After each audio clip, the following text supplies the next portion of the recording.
Manual के थे उनकी मुलाकात करवा देना जो जी मैं इस बार बार इसका एडवोकेट हूं कि जेल मैनुअल के तहत उनके खानदान और उनके वकला से बानी चेयरमैन की मुलाकात होनी चाहिए।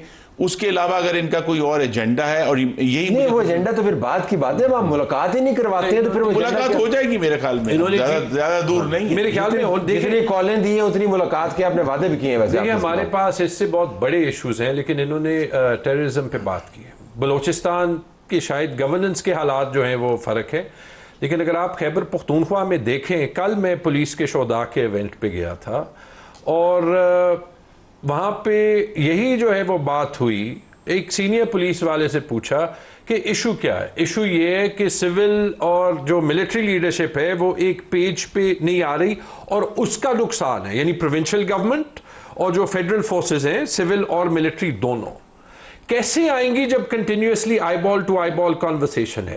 ताली दो हाथ से बचती है, हमारे पुलिस वाले मर रहे हैं, हमारे सोल्जर्स मर रहे हैं। तो we all need to take this seriously. वक्त है फिर एहतिजाज की कॉल देने? ये बिल्कुल वक्त नहीं सर, बट फिर ये नॉर्मलसी का ही वक्त है ना। मैं तो यही कह रहा हूं कि एक फॉर्मर प्राइम मिनिस्टर 3 साल जेल में है, यूएन की रिपोर्ट मौजूद है। जी कन्विक्शन नहीं ना सर, कन्विक्शन ये तो नहीं कहती कि आप उनको जो है वो टॉर्चर कर दें, जो कि टॉर्चर की डेफिनेशन है कि कोई भी 15 दिन से ज्यादा सॉलिटरी कन्फाइनमेंट में रहे। आज एक्सप्लेन हुआ वैसे सॉलिटरी कन्फाइनमेंट में वो उनको कैद तन्हाई में क्या है? नहीं, उन्होंने वाज़ेह कर दिया कैद तन्हाई में। उन्होंने रिपोर्ट पेश किया है कि कैद तन्हाई में नहीं है, अगरचे आपकी पार्टी ने उसको रिजेक्ट किया, लेकिन वाज़ेह तौर पे सारी सूरत हाल आ गई है सामने। कैसे और नहीं है जी? पिछली मुलाकात फैमिली से कब हुई थी? जी, फैमिली के साथ मुलाकात की जो पाबंदी है वो आज से नहीं है। वो फैमिली से मुलाकात कभी होती है, फैमिली आके जब बाहर बातें करती है, उसके बाद आपकी पार्टी उसके ऊपर शोर मचाती है। आखिरी मुलाकात कब हुई थी फैमिली की? हाँ जी।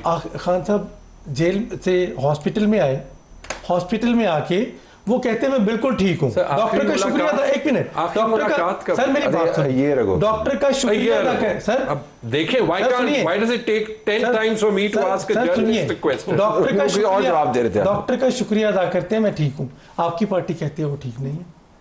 सर, अगर मैं मुलाकात के बाद ये चीजें निकलती हैं, लेकिन नॉर्मलसी की जो डेफिनेशन है ना वो भी अपनी अपनी है। नॉर्मल्सी की डेफिनेशन में एक फॉर्मर प्राइम मिनिस्टर की आंख खराब हो, पहले उसको छुपाएं, मैं 8 महीने बाद भी आप किसी जो है वो न्यूट्रल डॉक्टर को पब्लिकली ना जो है वो उनको एग्जामिन करने दें। डॉक्टर कौन सा होता है? न्यूट्रल डॉक्टर अब न्यूट्रल डॉक्टर भी है।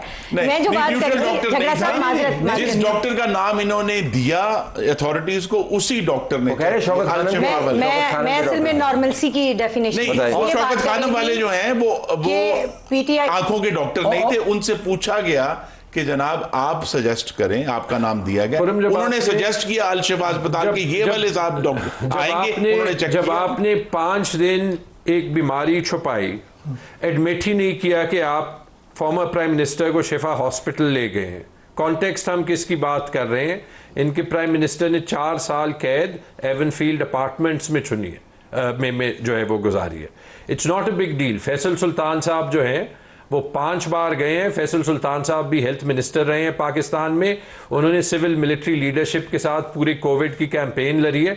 उन्होंने बाहर आके इनकलाब का ऐलान नहीं करना था, उन्होंने यही कहना था कि इमरान खान की सेहत ठीक है। मेरे ख्याल में मैं कोई गैर मुनासिब काम नहीं कर।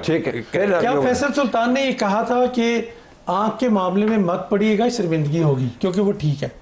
मैंने तो 2 दिन पहले उनसे बात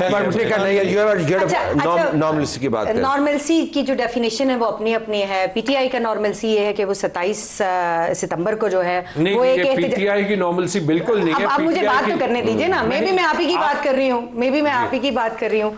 तो आपका ये है, दूसरी तरफ हुकूमत की जानिब से नहीं है ना। नहीं, देखें आपकी डेफिनेशन ये है ना कि आप 27 सितंबर को एक एहतिजाजी रैली निकालेंगे। बिल्कुल नॉर्मलसी की डेफिनेशन नहीं है, ये नॉर्मलसी के ना होने पर एहतजाज है।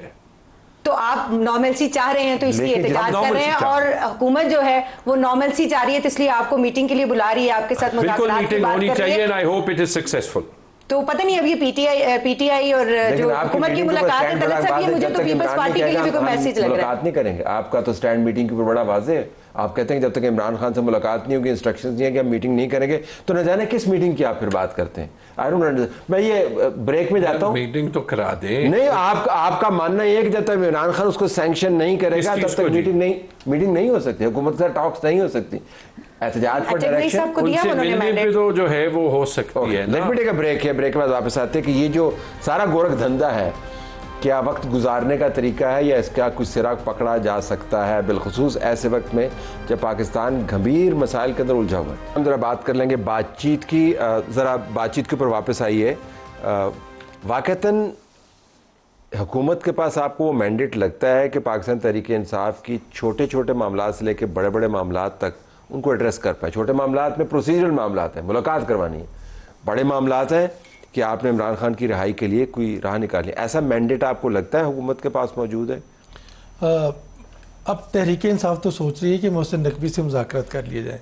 आप यकीन करें, आज की बात है, एक लीडर कह रहा था क्यों ना हम उनसे मुज़ाकरात करें जो इसमें बाइख्तियार हों, लेकिन दूसरी तरफ वो चाहते हैं कि शराइत के बगैर भी हम बैठने को तैयार हैं, लेकिन PM हाउस में नहीं बैठेंगे, स्पीकर चैम्बर में नहीं बैठेंगे, हम बैठेंगे किसी ऐसी जगह, पार्लियामेंट हाउस जो दस्तूर कमेटी का रूम है, वहाँ बैठने को तैयार हैं। और साथ ही उनका ये कहना है कि जो पूरी जो PTI है उसमें सिर्फ 2 बड़ी शराइत है, एक तो फ्री फेयर इलेक्शन और फौरी इलेक्शन, और दूसरा बानी PTI की रिहाई, और उसके साथ साथ अदलिया की आज़ादी और बाकी कुछ चीज़ें साथ साथ हैं उनकी। टॉप डिमांड्स हैं इमरान खान की रिहाई है, और फिर नए इंतखाबात को ये मैंडेट फारिग हो गया। बिल्कुल ये इसी के ऊपर फोकस है।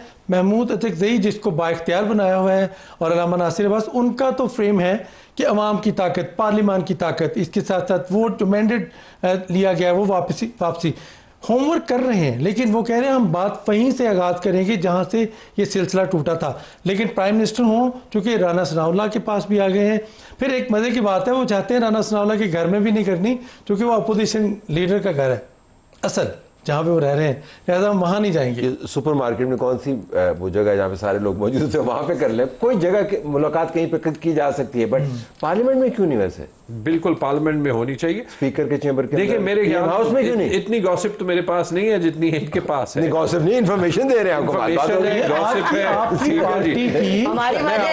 आपकी पार्टी का मौक़िफ़ है, बैरिस्टर गौहर समझते हैं। गॉसिप किसे कहते हैं? इनफॉर्मल। हम गॉसिप भी तो आप सियासतदानों से करते हैं ना। अब मैं आपको बताता हूँ, मेरे ख्याल में बात होनी चाहिए, बात सीरियस इश्यूज पे होनी चाहिए।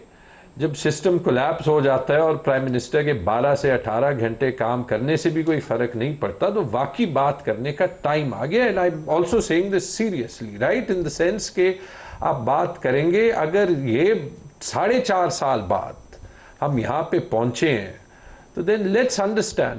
बाकी मेरे ख्याल में मैं आपको यही कह दूं, जो सेंटिमेंट मैंने ऑन द स्ट्रीट देखा कल पेशावर में, आई थॉट कि शायद इतनी एंथुजियाज्म ना हो इस जलसे के लिए, हुकूमत के खिलाफ भी गिले हैं।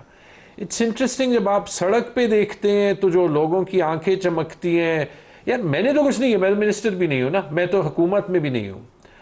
या तो लोगों को इमरान खान का होप है या बाकी लोग इस सिस्टम से तंग हैं। And I think we should all really consider that and see के इस मुल्क को आगे कैसे ले जाना है, और कि सिर्फ सूबे बनाने से ये जो है वो ठीक हो जाएगा या इश्यूज हैं, लोग परेशान भी हैं, और ये बहुत हो चुकी चक। तो आप देखिए ना कि जो सबसे सीरियस इशू है, अगर गुजरांवाला में मेरे वोटरों से मैं पूछूं तो वो बड़ी सादा ज़बान में कहते हैं, खुरम साहब महंगाई घटाओ, ठीक, दैट्स इट, 2 words, महंगाई घटाओ। अब अगर हमने इस पर बात करनी है, इस पर तो ये बात नहीं करते ना कि भाई इकोनॉमिक पॉलिसी कैसे चेंज करनी।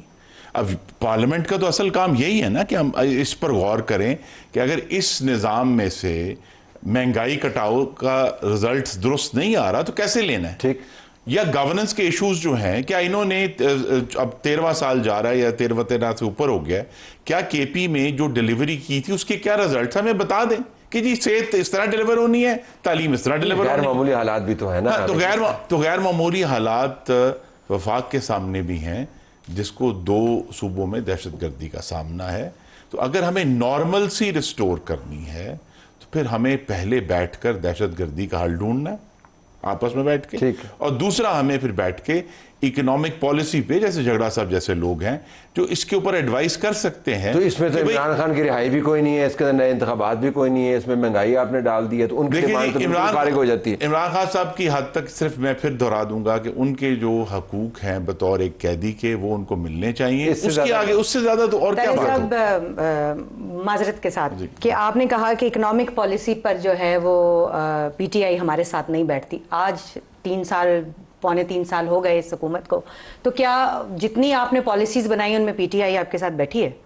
नहीं बैठी। आपने बना ली ना, जिन पे चाहते हैं कि ये कानून साजी होनी चाहिए, पॉलिसीज बननी चाहिए, वो हंगामी तौर पे बनती है। और मेरा ख्याल है कि ये इतनी इंपॉर्टेंट बात है कि इस पे भी हुकूमत को स्टेप लेना चाहिए। वो परवाही नहीं करती अपोजिशन की, तो इस पे भी ना करे। तो ये मुझे लॉजिक थोड़ी सी अजीब लगी। लेकिन जहां तक मुज़ाकरात की बात है, लॉजिक ये है कि अब हमें जो भी मुखासमत रही है, जिस किस्म की भी आपस में तनाव रहा है, अब अगर आकर हम इस नतीजे पर पहुंचे हैं कि पाकिस्तान में मुआशी तौर पे बात कर रहा हूं, इस्तेहकाम है, ग्रोथ नहीं है, इस्तेहकाम है, नया रोजगार पैदा नहीं हो रहा। ये एक सीरियस इशू है और ये एक सीरियस पॉलिसी इशू है। ये नहीं है कि शहबाज शरीफ साहब की गवर्नमेंट ने बड़ी कामयाबी से पर्सपेक्टिव से देखें, जिनका लीडर जो है जेल के अंदर है, उनका ख्याल है गलत जेल के अंदर है, हमारा ख्याल है कन्विक्शन हुई है, चले उनकी बात मान लेते हैं। उनके जाविये से देखें तो उनकी तरतीब मुख्तलिफ है, तो उनको जमात फंक्शन ही नहीं कर सकती। कैसे होंगे जब जिस जमात के पास 5 करोड़ पाकिस्तानियों की जिंदगियों की जिम्मेदारी है, उसको इकोनॉमिक ग्रोथ और टेररिज्म से लड़ने के बारे में सोचना पड़ेगा। आप ये नहीं कह सकते हमारा जो है जब लीडर बाहर आएगा तब हम गवर्नेंस 5 करोड़ पाकिस्तानियों के बारे में सोचेंगे, उस वक्त तक हम तो सोच ही नहीं रहे, हम तो मार्च करेंगे। हम 10 सेकंड ही रह गए मेरे पास। जो मुज़ाकरात की बात करें उससे सबसे बड़ा जो है वो ट्रस्ट डेफिसिट है। दोनों जमातों का आपस में कोई ट्रस्ट डेफिसिट नहीं है। जनवरी में एक मुज़ाकरात अनाउंस होते हैं, आज की डेट तक ना वजीर आजम अपोजिशन लीडर से मिल पाते हैं, ना जो कमेटियां हैं वो इस मुलाकात की दावत के बावजूद कमेटियों से निकल जाती है। लेकिन इस तमाम गोरख धंधे के अंदर 1-2 चीज़ों के ऊपर कंसेंसस डेवलप हो गया कि मेंबरान की तनख्वाहें जो है रिवाइज होनी चाहिए। ब्लू पासपोर्ट्स के ऊपर भी जो है कंसेंसस डेवलप। मैं कहता हूँ कि आपके पास एक गुंजाइश मौजूद है, उसको इस्तेमाल करें बड़े मामलात के ऊपर भी कंसेंसस डेवलप करने के लिए। Stay tuned. जो गुड्स ट्रांसपोर्टर्स की स्ट्राइक है वो बड़ी अहम है। ब्रेक बाद उसके ऊपर बात करें।